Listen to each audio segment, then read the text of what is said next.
నిర్మల్ వెళ్లినట్లు నిరూపించాలి, పెట్టుబడులున్నట్లు ఆధారాలు చూపాలి. ఇథనాల్ కంపెనీతో సంబంధం లేదన్న తలసాని. 5 ఏళ్లలో అరాచక పర్వం, తప్పు చేసిన వాళ్లు శిక్ష అనుభవించాల్సిందే. మంత్రి బాల వీరాంజనేయ స్వామి కామెంట్స్. హైదరాబాద్ లో కాలుష్యం పెరుగుతోంది. ఢిల్లీలా కాకూడదనే ఈవీ పాలసీ. సిటీని రక్షించుకుందామన్న పొన్నం. ముందు జాగ్రత్తే మేలు, లేదంటే హైదరాబాద్ ఢిల్లీ కావడం ఖాయం. డేంజర్ బార్డర్ లో ఉన్నామన్న పీసీపీ సైంటిస్ట్.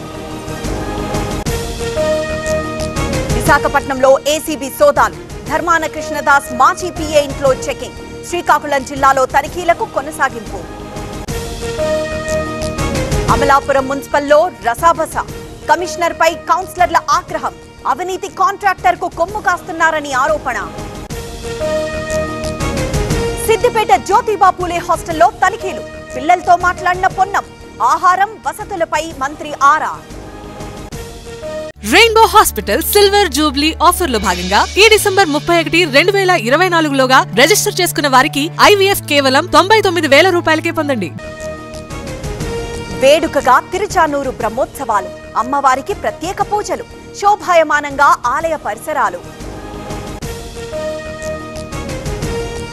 మరవాడ ఫార్మా ప్రమాదంపై విచారణ ఆదేశించిన కలెక్టర్. 2కు చేరిన మృతుల సంఖ్య.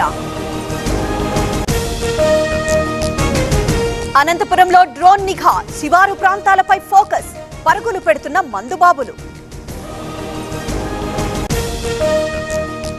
హైదరాబాద్ మైలార్దేవ్పల్లిలో కారు బీభత్సం.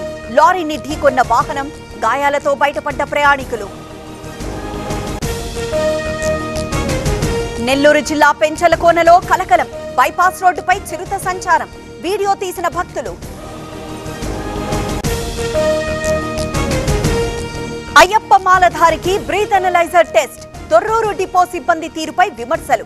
ఆందోళన చేపట్టిన స్వాములు.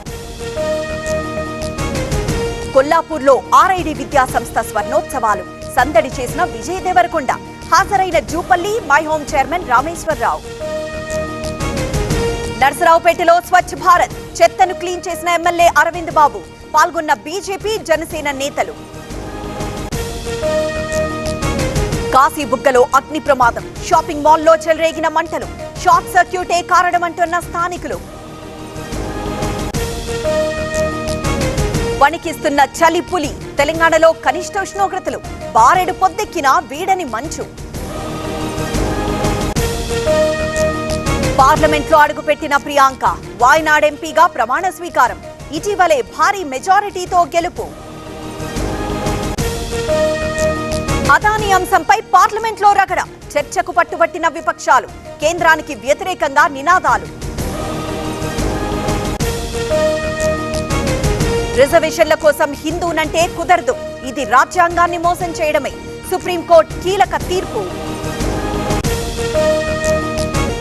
ఆర్సీబీ ఫ్రాంచైజీపై అభిమానుల ఆగ్రహం. హిందీని రుద్దాలని చూస్తున్నారంటూ ఫైర్. సోషల్ మీడియా పేజీలపై మండిపాటు.